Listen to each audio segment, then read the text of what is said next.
بسم اللہ الرحمن الرحیم۔ السلام علیکم دوستو۔ عبداللہ بن فرج کہتے ہیں کہ مجھے ایک مزدور کی ضرورت پڑی جو دہاڑی پر میرے کچھ کام کرے۔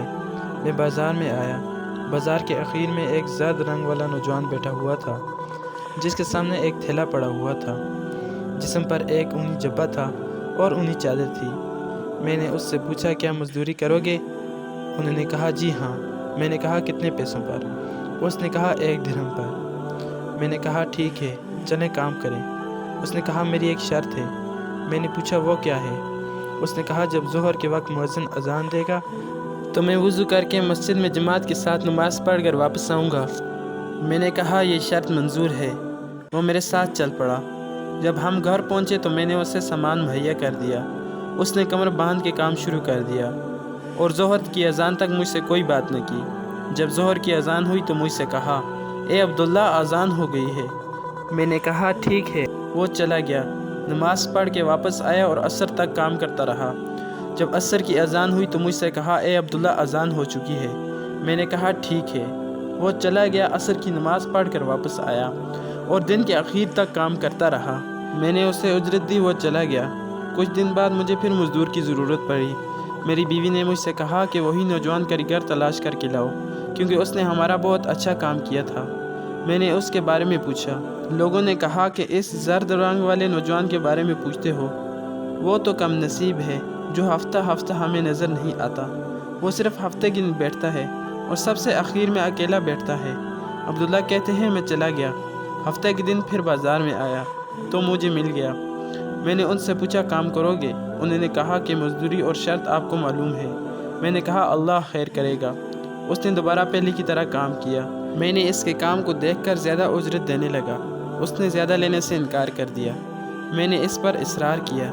وہ مجھے ڈانٹ کر اور مجھے چھوڑ کر چلا گیا۔ اس بات نے مجھے غمزدہ کر دیا۔ میں اس کے پیچھے گیا اور اس نے مجھ سے نرمی سے بات کی تو اس نے صرف مزدوری لے لی۔ کچھ مدت بعد مجھے پھر مزدور کی ضرورت پڑی۔ میں ہفتے کے دن بازار گیا اور میں اس سے نہ مل سکا۔ میں نے اس کے بارے میں پوچھا۔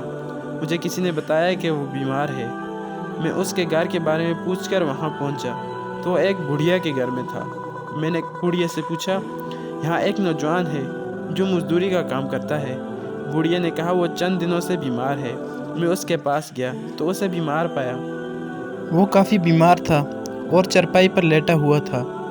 اس کا سر ایک کپڑے سے بندھا ہوا تھا اور اس کے سر کے نیچے اینٹ تھی۔ میں نے اسے سلام کر کے پوچھا کیا تمہیں کوئی ضرورت ہے؟ اس نے کہا جی ہاں، اگر آپ قبول کر لیں۔ میں نے کہا انشاءاللہ قبول کروں گا۔ اس نے کہا جب میں فوت ہو جاؤں میرے اس اونی جبے اور چادر کو دھو کر اس میں کفن دینا اور جیب کا گریبان پھاڑ لینا، اس میں انگوٹھی ہے، وہ ہارون الرشید کے پاس لے جانا۔ جس دن ہارون الرشید نے نکلنا ہوا اس دن اس انگوٹھی کو لے کر جانا اور ایسی جگہ پر کھڑے ہو جانا جہاں وہ دیکھ لے۔ اسے یہ انگوٹھی دکھانا اور اس سے بات کرنا۔ وہ تمہیں بلوائے گا، انگوٹھی اس کے سپرد کر دینا۔ یہ سارے کام مجھے دفنانے کے بعد کرنا۔ جب اس کا انتقال ہو گیا تو میں اس کی وصیت کے مطابق کیا۔ میں نے ہارون الرشید کی سواری نکلنے کے بعد دن کا انتظار کیا۔ جب وہ دن آیا تو میں راستہ پر بیٹھ گیا۔ جب ہارون الرشید گزرے تو میں نے اسے آواز دی اے امیر المؤمنین، آپ کی میرے پاس امانت ہے، اور میں نے انہیں انگوٹھی دکھلائی۔ انہوں نے مجھے روک لینے کا حکم دیا اور مجھے ان کے گھر داخل کیا گیا۔ پھر انہوں نے مجھے بلایا اور باقی سب لوگوں کو اپنے پاس سے اٹھا دیا اور پوچھا تم کون ہو؟ میں نے کہا میں عبداللہ ابن الفرج ہوں۔ انہوں نے پوچھا یہ انگوٹھی آپ کو کہاں سے ملی ہے؟ میں نے انہیں نوجوان کا پورا واقعہ سنایا۔ ہارون الرشید رونے لگے، اتنا روئے کہ مجھے ان پر ترس آیا۔ جب وہ مجھ سے مانوس ہو گئے تو میں نے ان سے پوچھا اے امیر المؤمنین، یہ نوجوان آپ کا کیا لگتا تھا؟ انہوں نے کہا کہ وہ میرا بیٹا تھا۔ میں نے کہا اس حالت تک وہ کیسے پہنچ گیا؟ انہوں نے کہا وہ میرے خلیفہ بننے سے پہلے پیدا ہوا اور بہت اچھی پرورش پائی، قرآن اور علم سیکھا۔ جب میں خلیفہ بنا تو مجھے اس نے چھوڑ دیا اور میری دنیا سے اس نے کوئی چیز نہ لی۔ یہ انگوٹھی میں نے اس کی والدہ کو دی تھی۔ اس میں یاقوت ہے جو بہت مال کے برابر ہے۔ میں نے اس کی والدہ سے کہا کہ یہ اپنے اس بیٹے کو دے دے، اور یہ والدہ کے ساتھ بہت نیک سلوک کرتا تھا۔ یہ اس لیے دی تھی کہ تاکہ بوقت ضرور یہ اس سے نفع حاصل کر سکے۔